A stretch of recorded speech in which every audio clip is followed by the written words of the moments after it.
Spiderman തീമിലുള്ള ഒരു white forest കേക്കിൻ്റെ decoration video ആണ് ഇന്ന് ഞാൻ നിങ്ങൾക്കായിട്ട് ഷെയർ ചെയ്യുന്നത്. ഒറിജിനൽ ബേക്കറി സ്റ്റൈലിൽ തയ്യാറാക്കിയിരിക്കുന്ന വാനില സ്പോഞ്ചാണ് നമ്മൾ കേക്കിന് വേണ്ടിയിട്ട് യൂസ് ചെയ്യുന്നത്. ഇത് തയ്യാറാക്കിയിരിക്കുന്നത് കേക്ക് മിക്സും കേക്ക് ജെല്ലും വെച്ചിട്ടാണ്. അപ്പോൾ അതിൻ്റെ വീഡിയോ ഞാൻ ഇതിന് മുന്നേ അപ്ലോഡ് ചെയ്തിട്ടുണ്ട്. ലിങ്ക് ഡിസ്ക്രിപ്ഷൻ ബോക്സിൽ കൊടുത്തിരിക്കാം. 1 kg തൂക്കം വരുന്നൊരു കേക്കാണ് നമ്മൾ തയ്യാറാക്കുന്നത്. അപ്പോൾ അതിനായിട്ട് കേക്ക് ബേസിൻ്റെ മീതേക്ക് ഫസ്റ്റ് ലെയർ കേക്ക് വെച്ച് കൊടുത്ത ശേഷം ഷുഗർ സിറപ്പ് വെച്ചിട്ടൊന്ന് സോക്ക് ചെയ്ത് കൊടുക്കുന്നുണ്ട്. ഈ ഒരു ഷുഗർ സിറപ്പിലേക്ക് ഞാൻ കുറച്ച് മിൽക്ക് മെയ്ഡ് ആഡ് ചെയ്ത് കൊടുത്തിട്ടുണ്ട്. മിൽക്ക് മെയ്ഡ് ആഡ് ചെയ്ത് കൊടുക്കുമ്പോൾ നമ്മുടെ കേക്കിന് കുറച്ചും കൂടി ടേസ്റ്റ് കൂടും. അപ്പോൾ ഞാൻ വിപ്പിംഗ് ക്രീമിലേക്കും കുറച്ച് ആഡ് ചെയ്ത് കൊടുക്കാറുണ്ട്, അതുപോലെ ഷുഗർ സിറപ്പിലേക്കും കുറച്ച് ആഡ് ചെയ്ത് കൊടുക്കാറുണ്ട്. ഫസ്റ്റ് ലെയർ ക്രീം തേച്ച് കൊടുത്ത ശേഷം ഇതിൻ്റെ മീതേക്ക് കുറച്ച് വൈറ്റ് ചോക്ലേറ്റ് ഗ്രേറ്റ് ചെയ്തതും കൂടി ചേർത്ത് കൊടുക്കാം. അതിനുശേഷം നമുക്ക് ബാക്കിയുള്ള 2 ലെയേഴ്സും കൂടി ഇതുപോലെ തന്നെ ഷുഗർ സിറപ്പ് വെച്ചിട്ട് സോക്ക് ചെയ്തിട്ട് ക്രീം വെച്ചിട്ട് കവർ ചെയ്തെടുക്കാം.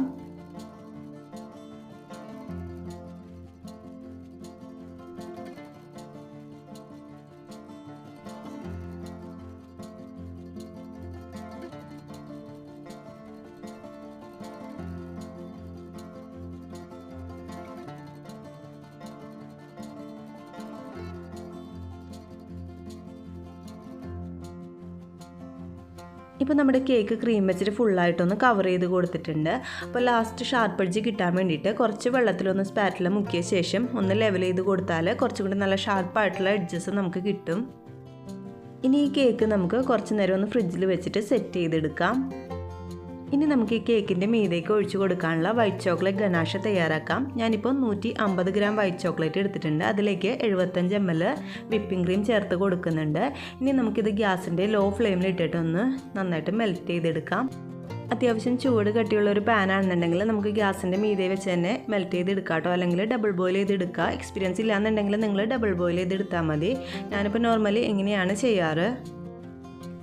ഇപ്പോൾ നമ്മുടെ വൈറ്റ് ചോക്ലേറ്റ് ഗനാഷ തയ്യാറായിട്ടുണ്ട്. ഇനി സ്പൈഡർമാൻ്റെ ആ ഒരു തീം കളർ കിട്ടാൻ വേണ്ടിയിട്ട് ഇതിലേക്ക് റെഡ് ജെൽ കളർ 2-3 ഡ്രോപ്സ് ഒഴിച്ച് കൊടുക്കുന്നുണ്ട്.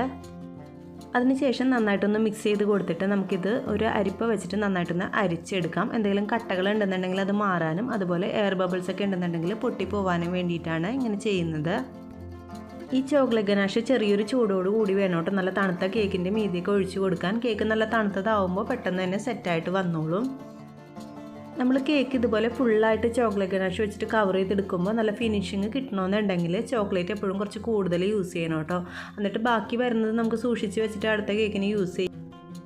കേക്കിൻ്റെ മുകളിലും സൈഡിലൊക്കെ നല്ല പെർഫെക്റ്റ് ആയിട്ട് വരണമെന്നുണ്ടെങ്കിൽ ചോക്ലേറ്റ് ഗനാഷ് തന്നെ സ്പ്രെഡായിട്ട് വരണം, എന്നാലേ നല്ല പെർഫെക്റ്റ് ആയിട്ട് വരുള്ളൂ. അപ്പോൾ ബാക്കി വരുന്നത് നമുക്ക് ഒരു ടിന്നിലാക്കിയിട്ട് അടച്ചിട്ട് എയർടൈറ്റായിട്ടുള്ള കണ്ടെയ്നറിൽ അടച്ചിട്ട് സൂക്ഷിച്ച് കഴിഞ്ഞാൽ നമുക്ക് അടുത്ത കേക്കിന് യൂസ് ചെയ്യാനായിട്ടും പറ്റും. മുകളിൽ ചിലപ്പോൾ എയർ ബബിൾസ് ഒക്കെ ഉണ്ടാവും. അപ്പോൾ ഇതുപോലെ ഒരു സ്ക്രൂ വെച്ചിട്ടൊന്ന് കുത്തി കൊടുത്താൽ എയർ ബബിൾസ് ഒക്കെ പൊട്ടിപ്പോയിട്ട് നല്ല പെർഫെക്റ്റ് ആയിട്ട് വന്നോളും. കേക്കിൻ്റെ സൈഡൊക്കെ ഒന്ന് ക്ലീൻ ചെയ്തെടുത്ത ശേഷം നമുക്കിത് ഫ്രിഡ്ജിൽ വെച്ചിട്ട് നന്നായിട്ടൊന്ന് സെറ്റ് ചെയ്തെടുക്കാം. മിനിമം 2 മണിക്കൂറെങ്കിലും സെറ്റ് ചെയ്ത ശേഷം വേണം നമുക്ക് വെബിൻ്റെ ആ ഒരു ഡിസൈൻ വരച്ച് കൊടുക്കാനായിട്ട്. ഇപ്പോൾ നമ്മുടെ കേക്ക് നല്ല സെറ്റായിട്ട് വന്നിട്ടുണ്ട്. ഇനി ഒരു സ്കൈൽ വെച്ചിട്ട് ഞാൻ ഇതുപോലെ ജസ്റ്റ് ഒന്ന് ടച്ച് ചെയ്ത് കൊടുക്കുന്നുണ്ട്. ആ ഒരു സ്ട്രെയിറ്റ് ലൈൻ കിട്ടാൻ വേണ്ടിയിട്ടാണ്. അപ്പോൾ നമുക്ക് അതിൻ്റെ മീതേക്ക് ചോക്ലേറ്റ് ഗനാഷ് വെച്ചിട്ട് ഇങ്ങനെ സ്പ്രെഡ് ചെയ്ത് കൊടുത്താൽ കറക്റ്റ് നല്ല പെർഫെക്റ്റ് ആയിട്ട് വന്നോളും. ഇനി നമുക്ക് ചോക്ലേറ്റ് ഗനാഷ് ഒരു പൈപ്പിംഗ് ബാഗിലേക്ക് ആക്കിയിട്ട് ഇതുപോലെ ഒന്ന് വരച്ച് കൊടുക്കാം. 2:1 എന്നുള്ള റേഷ്യോയിലാണ് ചോക്ലേറ്റും വിപ്പിംഗ് ക്രീമും എടുത്തിട്ട് മെൽറ്റ് ചെയ്തെടുത്ത ശേഷം പൈപ്പിംഗ് ബാഗിലേക്ക് ആക്കിയിരിക്കുന്നതാണ്. ചോക്ലേറ്റ് ഗനാഷ് അത്യാവശ്യം ഒന്ന് തണുത്തതിന് ശേഷം മാത്രം ഇതിൻ്റെ മീതേക്ക് ഇങ്ങനെ വരച്ച് കൊടുക്കാൻ പാടുള്ളൂ, അല്ലെങ്കിൽ സ്പ്രെഡായിട്ട് പോവും. ഈ കേക്ക് ചെയ്ത എക്സ്പീരിയൻസ് ഉള്ളവരാണെന്നുണ്ടെങ്കിൽ ആദ്യം സ്കെയിൽ വെച്ച് വരക്കണ പോലെ ഒന്നും ചെയ്യേണ്ട ആവശ്യമില്ല കേട്ടോ. ജസ്റ്റ് ഒരു ഇമാജിൻ വെച്ചിട്ട് നമുക്കിങ്ങനെ വരച്ച് കൊടുക്കാം. അപ്പോൾ ഇതിപ്പോൾ ഞാൻ ആദ്യമായിട്ടാണ് ചെയ്യുന്നത്, അതുകൊണ്ടാണ് എളുപ്പത്തിന് വേണ്ടിയിട്ട് അങ്ങനെ സ്കെയിൽ വെച്ചിട്ടൊന്ന് ടച്ച് ചെയ്ത് കൊടുക്കുന്നത്. ഇപ്പോൾ മുകളിൽ ഫുള്ളായിട്ട് ലൈൻസ് വരച്ച് കൊടുത്തിട്ടുണ്ട്. ഇനി ആ ഒരു ലൈൻ തന്നെ അടിയിലോട്ട് നമുക്ക് വരച്ച് കൊടുക്കാം. സൈഡിൽ വരച്ച് കൊടുത്ത ശേഷം നമുക്കിനി മുകളിൽ വെബിൻ്റെ ആ ഒരു ഡിസൈൻ വരച്ച് കൊടുക്കാം.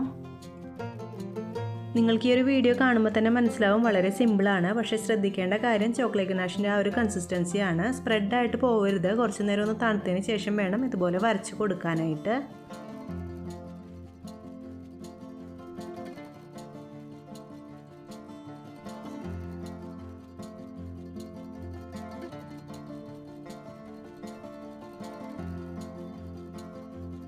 ഇപ്പോൾ മുകളിൽ ഫുള്ളായിട്ട് വെബ് ഡിസൈൻ ആക്കി കൊടുത്തിട്ടുണ്ട്. ഇനി നമുക്ക് സൈഡിലും അതുപോലെ തന്നെ ഒരു ഡിസൈൻ ആക്കി കൊടുക്കണം. അപ്പോൾ സൈഡിലാക്കി കൊടുക്കുമ്പോൾ പ്രത്യേകം ശ്രദ്ധിക്കണം, കൈ എടുക്കാതെ തന്നെ വരച്ച് കൊടുക്കണം. കൈ എടുത്ത് കഴിഞ്ഞാൽ ചോക്ലേറ്റ് ഗണേഷ് താഴോട്ട് വീണു പോവും.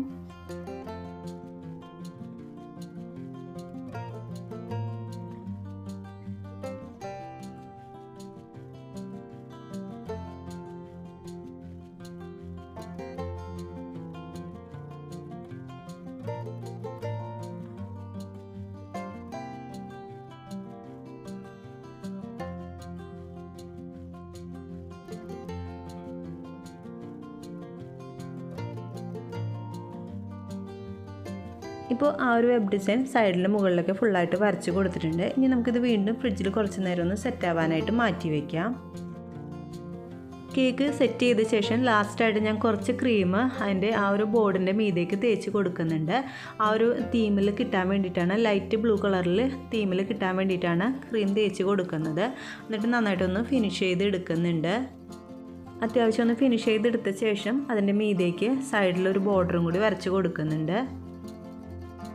നല്ലൊരു അട്രാക്റ്റീവ് ലുക്ക് കിട്ടാൻ വേണ്ടിയിട്ട് നമുക്കിങ്ങനെ കേക്ക് ബേസിൻ്റെ മീതേക്ക് ക്രീം തേച്ച് കൊടുത്താൽ നല്ലൊരു ഫിനിഷിങ് ലുക്കിൽ കിട്ടും. ഇപ്പോൾ നമ്മുടെ സ്പൈഡർമാൻ തീമിലുള്ള കേക്ക് തയ്യാറായിട്ടുണ്ട്. ഇനി ഇത് ഫ്രിഡ്ജിൽ വെച്ചിട്ട് നന്നായിട്ടൊന്ന് സെറ്റ് ചെയ്യണം. അതിനുശേഷം ഡെലിവറിക്ക് മുന്നേ ആയിട്ട് നമുക്ക് സ്പൈഡർമാൻ്റെ ഒരു സ്റ്റാച്ചുവും കൂടി അതിൻ്റെ മുകളിലോട്ട് വെച്ച് കൊടുക്കാനുണ്ട്. അതുപോലെ തന്നെ പേരും എഴുതി കൊടുക്കാനുണ്ട്. അപ്പോൾ ഇനി സ്പൈഡർമാൻ്റെ തീം കേക്കൊക്കെ വരുമ്പോൾ അറിയില്ല എന്ന് പേടിച്ചിട്ട് ഓർഡർ എടുക്കാതിരിക്കരുത്. ഇതുപോലെ സിമ്പിളായിട്ട് നമുക്ക് ഈസി ആയിട്ട് തന്നെ ചെയ്തെടുക്കാനായിട്ട് പറ്റും. വീഡിയോ ഇഷ്ടമായാൽ ലൈക്ക് ചെയ്യാനും ബേക്കിംഗ് ഇഷ്ടപ്പെടുന്നവർക്കൊന്ന് ഷെയർ ചെയ്ത് കൊടുക്കാനായിട്ടും മറക്കല്ലേ. താങ്ക്